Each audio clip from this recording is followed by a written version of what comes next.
तो देखिए थोड़ा सा दिमाग में कंसेप्ट को क्लियर करो। एक है हमारे पास CSV फाइल, ठीक है, इधर क्या है मेरे पास CSV फाइल, और एक है मेरे पास क्या है इधर मेरे पास डेटा फ्रेम। डेटा फ्रेम मतलब किस में काम कर रहे हैं हम, प्रोग्राम में काम कर रहे हैं इधर, मतलब हम पाइथन में काम कर रहे हैं, या फिर हम इसको कह सकते हैं we are working on the front end, मतलब जो एप्लीकेशन हमारी है उसमें किस में काम कर रहे हैं हम, फ्रंट एंड में काम कर रहे हैं। ये बात समझ में आ गई।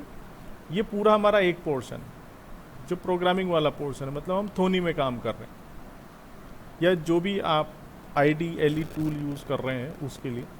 और CSV फाइल क्या हो गई हमारा, बैकएंड हो गई। क्या कहेंगे इसको, बैकएंड। क्यों यूज़ कर रहे हैं CSV फाइल को, टू स्टोर डेटा परमानेंटली।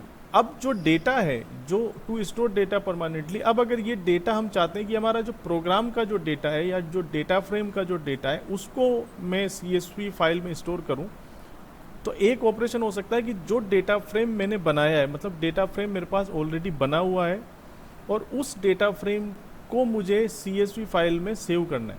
तो इसका फ़ायदा क्या होगा कि जो मेरा डेटा फ्रेम है वो CSV फाइल में जब सेव हो जाएगा, मतलब वो परमानेंट स्टोर हो गया CSV फाइल। अब अगर मेरा प्रोग्राम की एग्जीक्यूशन ख़त्म भी हो जाती है तब भी वो डेटा मुझे CSV फाइल से मिल जाएगा। बात समझ में आई। मतलब फर्स्ट जो ऑपरेशन होगा वो ये होगा कि जो डेटा फ्रेम आपके पास है उससे CSV फाइल बनाना, इसको हम कहते हैं राइटिंग ऑपरेशन। मतलब अगर इधर की मैं बात करूँ, ये मेरा एक तरीके से क्या हो गया, डेटाबेस हो गया।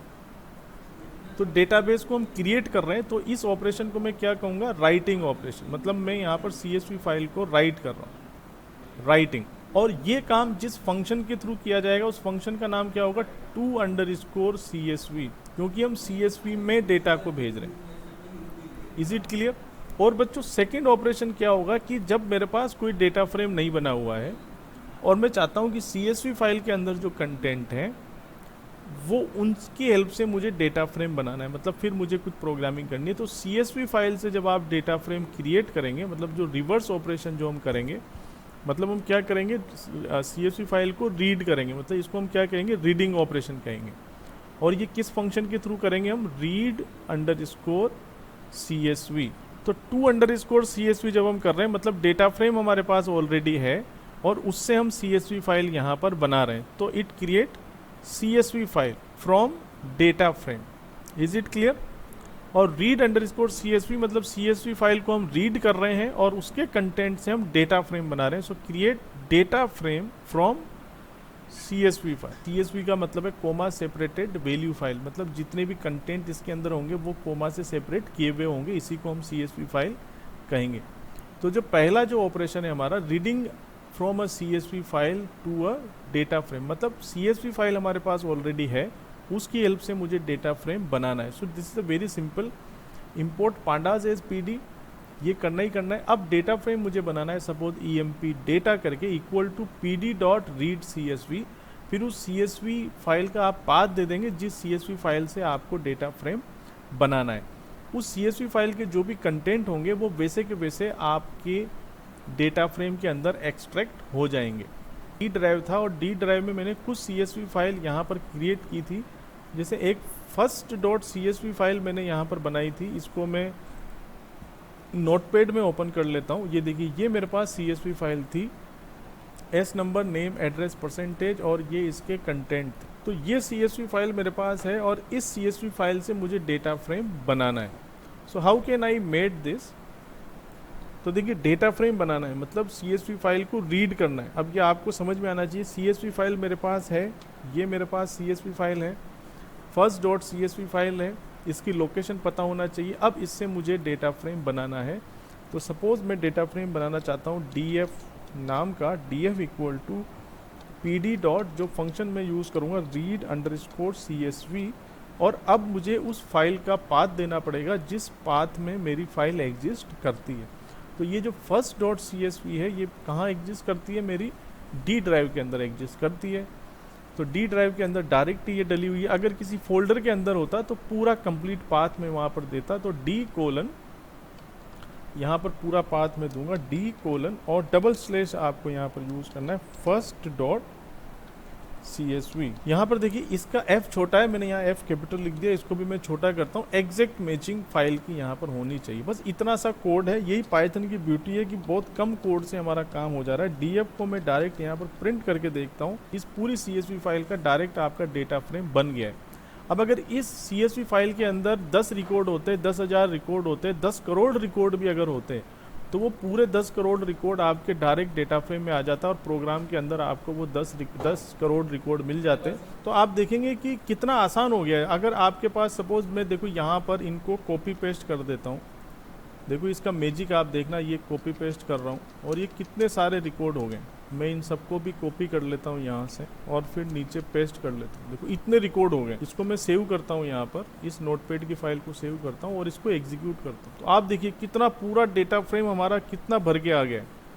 और उस डेटा फ्रेम में टोटल कितने रिकॉर्ड हो गए देखिए, 31 और 0 से इंडेक्स चालू हुआ है, 32 रिकॉर्ड हो गए। डेटा फ्रेम में आने का मतलब ये है कि अब तो आप सब कुछ कर सकते हो इसमें। डेटा फ्रेम के जितने भी फंक्शन हैं, जितने भी लॉजिक हैं, इटर रोज टाइप से आप इसमें इसको रो वाइज रीड कर सकते हैं, कॉलम वाइज रीड कर सकते हैं, किसी कॉलम का टोटल निकालना है, मतलब प्रोग्रामिंग के सारे लॉजिक आप इसमें लगा सकते हैं। जो चाहे वो इसके साथ किया जा सकता है एक बार ये पाइथन में अगर आपके पास आ गया तो ये काम हमने कर लिया। इसके अलावा देखिए ये तो बिल्कुल सिंपल सा ऑपरेशन है कि आपका पूरा जो CSV फाइल है वो रीड हुआ और आपका डेटा फ्रेम इसमें बन गया। अब इसमें कुछ और वेरिएशन इसमें बनते हैं। जैसे क्या वेरिएशन बनते हैं, अगर आप चाहते हैं reading from a CSV file if a file does not have top row, अगर जो CSV फाइल है उसके अंदर टॉप रो नहीं है, मतलब हेडिंग नहीं है, तो आप अगर आप चाहते हैं कि नहीं मैं सिर्फ हेडिंग में मेरा खुद प्रोवाइड कर दूं, यहाँ पर बात समझ में आई। जैसे यहाँ पर जो CSV फाइल है, ये जो CSV फाइल आपको दिख रही है, इस CSV फाइल में कोई हेडिंग नहीं है, डायरेक्ट क्या है सिर्फ रोज है, टॉप रोज नहीं है। जैसे यहाँ पर भी CSV फाइल है, इसमें मैंने ऊपर की जो रो है उसके अंदर हेडिंग दिए हुए, तो ये हेडिंग क्या बन रहे हैं, मेरे डेटा फ्रेम के कॉलम नेम बन रहे हैं, कॉलम इंडेक्स बन रहे हैं। तो अगर यहाँ पर नहीं है तो आप अगर चाहते हैं कि नहीं मैं जो डेटा फ्रेम बनाऊँ उसके ये कॉलम होने चाहिए, मैं इम्प्लिसिटली उनको देना चाहता हूँ, एक्सप्लिसिटली मैं उनको देना चाहता हूँ। So emp data equal to pd.read CSV, या पाथ तक आप सेम रखेंगे, कोमा करके फिर जो नेम्स जो इसका आर्गुमेंट है इसको यूज़ करके जो नेम आप देना चाहते हैं वो अपनी मर्जी से भी दिए जा सकते हैं। So you can customise the name. तो ये जो मेरा डेटा फ्रेम था, अब अगर इस डेटा फ्रेम में अभी तो जो कॉलम नेम है वो कौन आ रहे हैं, अभी कॉलम नेम इसमें ये आ रहे हैं जो कि डेटा फ्रेम में एस नंबर, नेम, एड्रेस और परसेंटेज। ये देखिए एस नंबर, तो ये आ रहे हैं एस नंबर, नेम, एड्रेस और परसेंटेज। ये कहाँ से उठ के आ रहे हैं, यहाँ से उठ के आ रहे हैं। लेकिन मैं चाहता हूँ यार ये परसेंटेज का जो पी आ रहा है ये सही नहीं है, इसकी जगह परसेंटेज लिखना चाहता हूँ, या एस नंबर को भी मैं कुछ और नाम देना चाहता हूँ। तो सिंपल मैं यहाँ पर क्या करूँगा, जो नेम्स हैं, नेम्स आर्गुमेंट को यूज़ करूँगा और सपोज मैं सीरियल नंबर को लिखना चाहता हूँ यहाँ पर रोल नंबर, फिर नेक्स्ट को मैं देना चाहता हूँ नेम, और फिर नेक्स्ट को मैं देना चाहता हूँ एड्रेस, और नेक्स्ट को मैं देना चाहता हूँ परसेंटेज। लेकिन यहाँ पर ध्यान दीजिए कि इस CSV फाइल में ऑलरेडी नेम है, ऑलरेडी एक नेम इसमें दिया हुआ है। लेकिन जब आप यहाँ पर नेम दे देते हैं, यहाँ पर जब आप नेम दे देते हैं तो कंपाइलर ये समझेगा कि अब इस CSV फाइल में मतलब कोई कॉलम नेम नहीं है, मतलब वो फर्स्ट से ही उसको रो कंसीडर स्टार्ट करेगा कि हाँ इसकी ये रो है। इसको हम एग्जीक्यूट करते हैं तो आप देखेंगे, हाँ अब इस पर ध्यान दीजिए, तो आप देखेंगे आपने जो नेम्स दिए थे वो इसके टॉप साइड पर आ गए और यहीं से उसने रो कंसीडर करना चालू कर दिया। मतलब जो पहली जो लाइन होगी उसको अब वो उसके हेडिंग कंसीडर नहीं करेगा, उसको एज अ रो कंसीडर करेगा। और ये सीरियल नंबर, नेम, एड्रेस जो थे, ये देखिए आपकी फर्स्ट रो इसकी वो बन गई है। ठीक है, तो जनरली वैसे ये आइडिया आपको तब चूज़ करना चाहिए जब CSV फाइल में कोई हेडिंग नहीं दिया गया हो। इसके अलावा हम एक और काम कर सकते हैं, अगर हम जो डेटा फ्रेम बना रहे हैं अगर उसमें कोई हेडिंग हमको नहीं चाहिए तो हम हेडर इक्वल टू नन इस आर्गुमेंट को भी यूज़ कर सकते हैं। तो जो CSV फाइल होगी तो CSV फाइल की जो फर्स्ट रो होगी उसको एक्सट्रैक्ट वो नहीं करेगा। Header does not come from header, अगर हेडर इक्वल टू नन कर देंगे, it takes the data by skipping one row from skip row equal to 1, मतलब जो स्टार्टिंग की जो एक रो है उसको वो स्किप कर देगा। अगर आप इस तरीके का कुछ ऑपरेशन चाहते हैं कि नहीं मैं कॉलम नेम भी नहीं दूं, या कॉलम नेम आप अपनी मर्जी से देना चाहते हैं, और अब आप चाहते हैं इसमें कि यार ये जो फर्स्ट रो है, फर्स्ट जो इसकी रो है वो हेडिंग, इसके हेडिंग नहीं आने चाहिए, यहाँ पर आपकी पहली रो ही आनी चाहिए। तो आप इसमें क्या कर सकते हैं, यहाँ इसका एक आर्गुमेंट यूज़ कर सकते हैं, हेडर इक्वल टू नन, और इसको हम रन करते हैं। तो अब आप देखेंगे कि ये तो वही आई है, इसने इसको इग्नोर नहीं किया, हाँ हेडिंग तो उसको नहीं ले रहा है, वो इसको एज अ रो की तरह कंसिडर कर रहा है। Good good good good. हाँ मतलब जो ऊपर वाला जो हेडिंग है उसको वो यहाँ से इग्नोर कर, नन कर रहा है, मतलब CSV फाइल की जो टॉप रो है उसको एज अ हेडर कंसिडर नहीं कर रहा है, वो एज अ रो उसको कंसिडर कर। तो ये भी काम आप इसकी हेल्प से कर सकते हैं।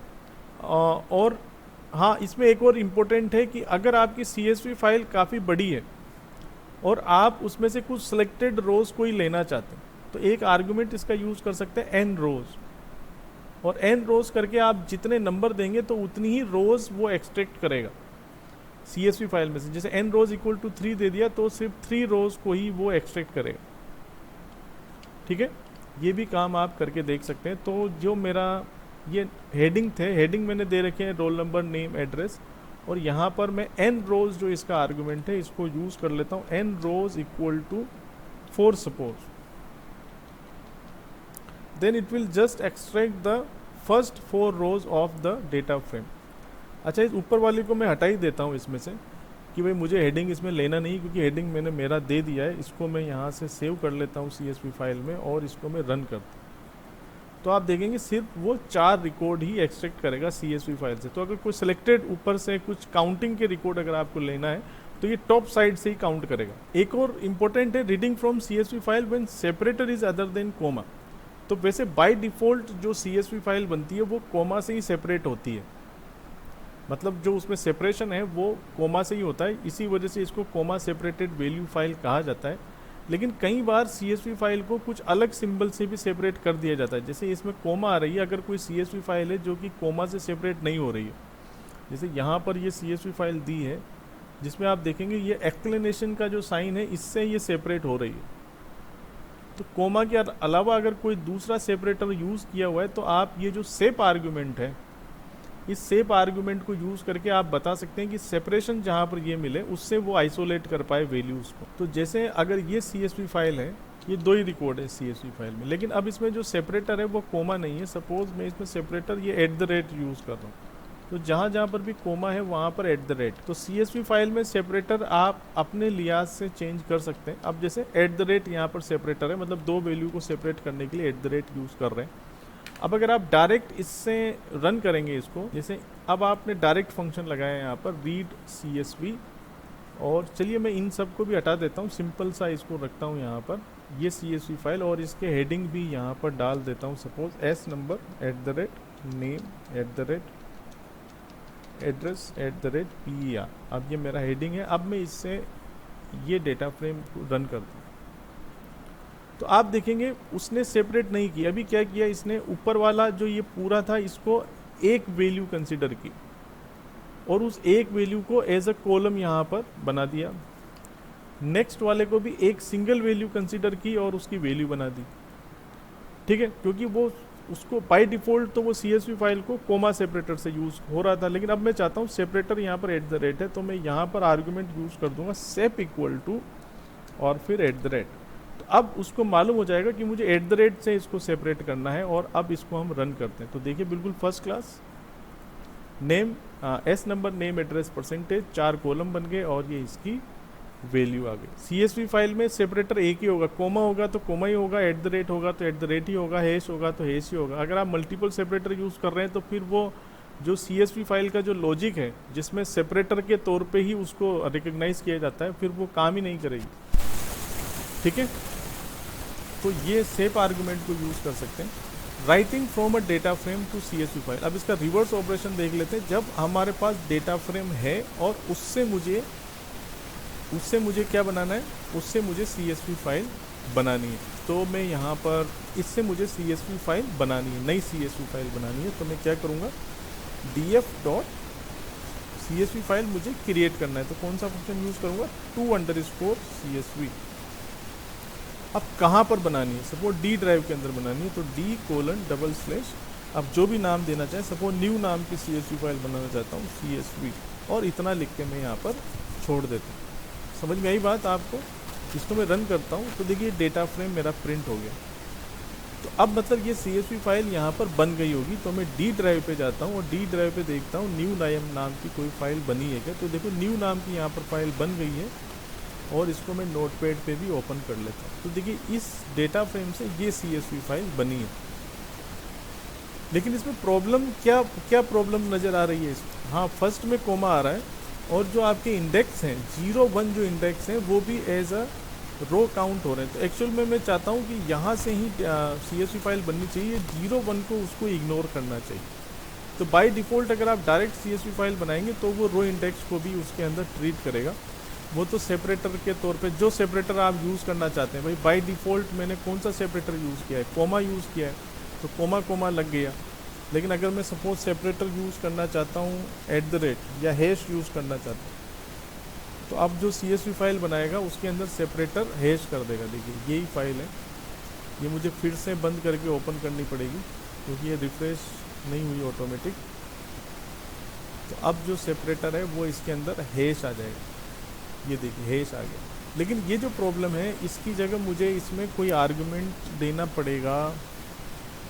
देखिए मैं इंडेक्स इक्वल टू नन करके लिखता हूँ तो ये लेता है क्या? इंडेक्स इक्वल टू नन तो मतलब जो डेटा फ्रेम का इंडेक्स है उसको नहीं उठाए वो। तो देखो कितना बढ़िया डेटा फ्रेम, कितनी बढ़िया CSV फाइल बन गई है फर्स्ट क्लास।